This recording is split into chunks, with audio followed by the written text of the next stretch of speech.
Hello, you guys. It's Jalen Martinez, aka the Suburban Grower, and I have neglected to make a video current date.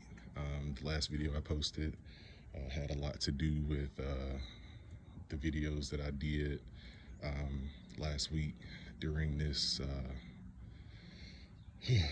during this blizzard event that we had. I'll go ahead and call it. But we're just getting back to normal. I didn't post any videos because, of course, I was more worried about pipes being frozen, essentially trying to survive. We went without water for a few days. A lot of my neighbors went without power. Thankfully, we didn't have to. But everything is just getting back to normalcy right now. So I wanted to show you a few things, just get you updated on what's going on. Some of it will be a surprise to you. Seeing how far we have gotten to realize that we have to go back a few steps. But here's my Valencia. Now, I know you guys really couldn't see,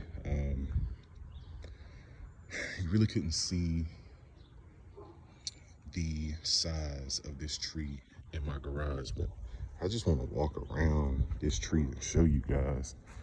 It is massive. It is absolutely massive. So, yeah, but again, I went ahead and took the oranges off during the freeze event, and I stored it in the garage, and then I had to move it out of the garage because our temperatures got down to 20 degrees in the garage. So in the time that I had this tree in my house, this is what happened. She is blooming everywhere. Now, I told you guys this tree is named Caroline. Now, what I did want to note is I told you guys that this tree would never go in the ground because whenever it gets cold, she lets me know. These leaves fold up like a bowl. Now, I don't know if you can see these leaves, but as a matter of fact, here is most of that tree's leaves right here. When you take your trees inside after it has been cold, I leave my trees outside, or this tree in particular outside, all the way down to about 36 degrees. I like for my trees to get some cold exposure because if ever I had to leave them out, I would not want them to die from a simple overnight freeze that got down to 31 degrees. They need that. But she did absolutely well. But when you bring them in from those temperatures into the house with no humidity that they're used to getting outside, they are going to drop leaves. That is natural. So what you see right here is what looks like it is completely empty in the middle. This tree probably shed 75% of its leaves. And that's totally fine because what it does is it flushes you with new growth. Now, I did want to say this video came at a request from one of our viewers. I was super excited to have someone that was interested in an update, but you guys, here in about 2 weeks, this tree is going to be just so aromatic and so beautiful. As a matter of fact, I'm kind of scared to come outside 2 weeks from now and be swarmed by bees. I'll actually have to go ahead and move this tree to the side of the house due to that. But here is Caroline. She is doing well. Thank God I had her in a pot.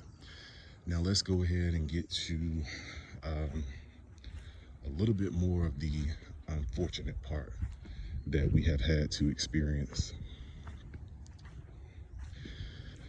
So here we are. I call this Citrus Alley. Now it looks more like death to Citrus Alley. I mean, I don't know if you guys have ever seen citrus this color, but that essentially means that they are burned to a crisp. I mean, I'm trying to give these trees a chance to bounce back and show me that they can make it, but essentially they have been scorched. I mean, they have frozen back to nothing. Like I said, I'm gonna give them a chance to come back. This one, it broke my heart, you guys. I was so in shock and so upset. I didn't even want to record this tree being cut down to this nub. But I think out of all of these trees, the 2 Meyer lemon here, as well as this Meyer lemon and the lime, if any survive, it will be this one.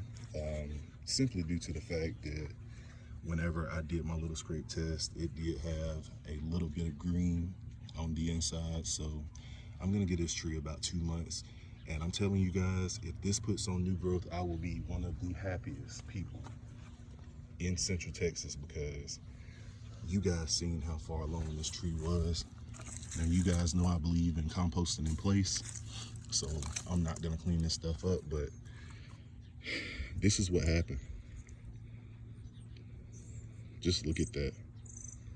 I thought the first snow was gonna be all that we experienced this year, and I love the frost blankets. They work for typical freezing weather, but anything below 25, I already knew we were gonna take a punch to the gut, and that's exactly what happened.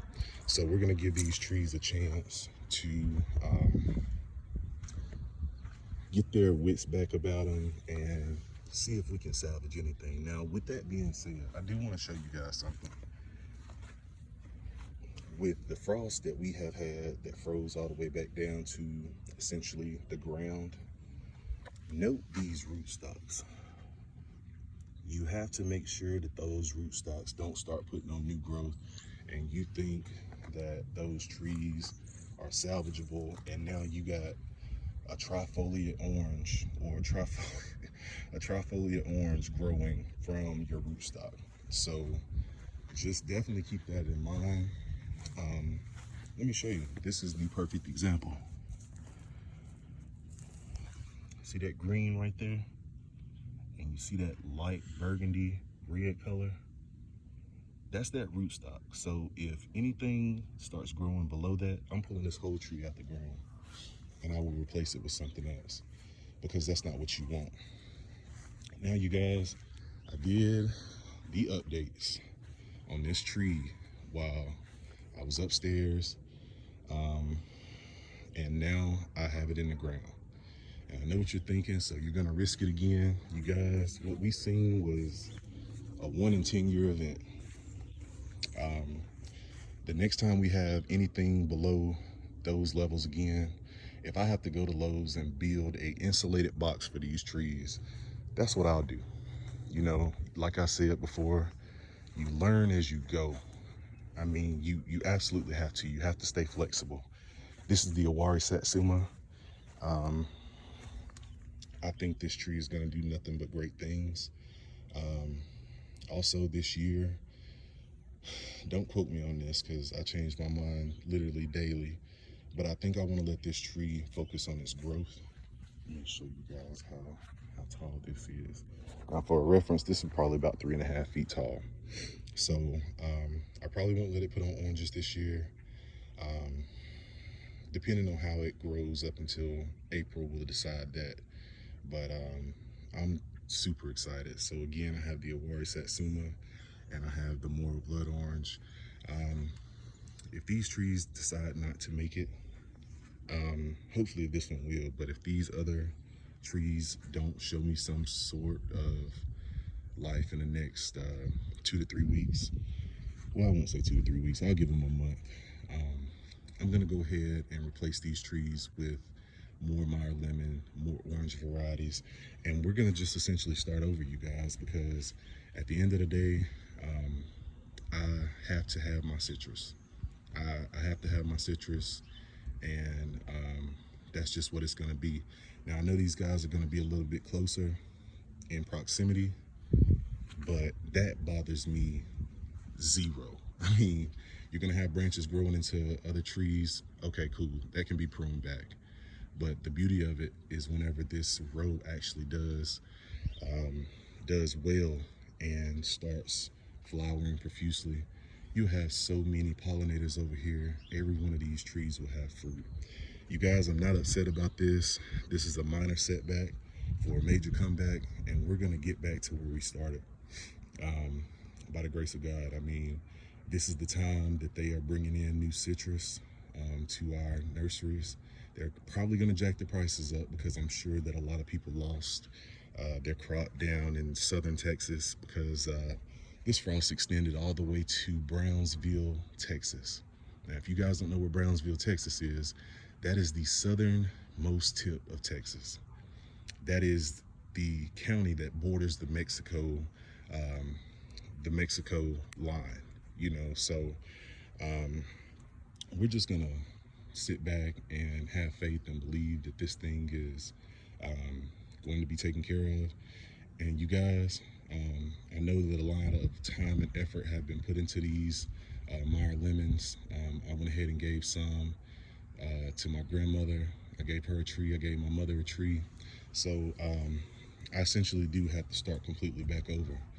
But at the end of the day, we're gonna do exactly that, and we're gonna go ahead and have faith for the time being. And if not, we're gonna go ahead and push forward because that's what we do here at the Suburban Growers household. We push forward. So again, you guys, thank you so much for viewing. Just wanted to give you an update, show you what's going on over here, and we're looking forward to the future. We're looking forward to the future. We're gonna do whatever it takes. Oh wow, look at here. I'm sorry, you guys. We're gonna end on a positive note today. Look at those flowers. Now, she needs to focus her energy on growth. I'm not even gonna entertain that. We're gonna take these flowers off. Yes, we are. We already got, oh yeah, we're looking good. But you guys, again, it's Jalen Martinez, AKA the Suburban Grower, and we're out. You guys have a blessed day.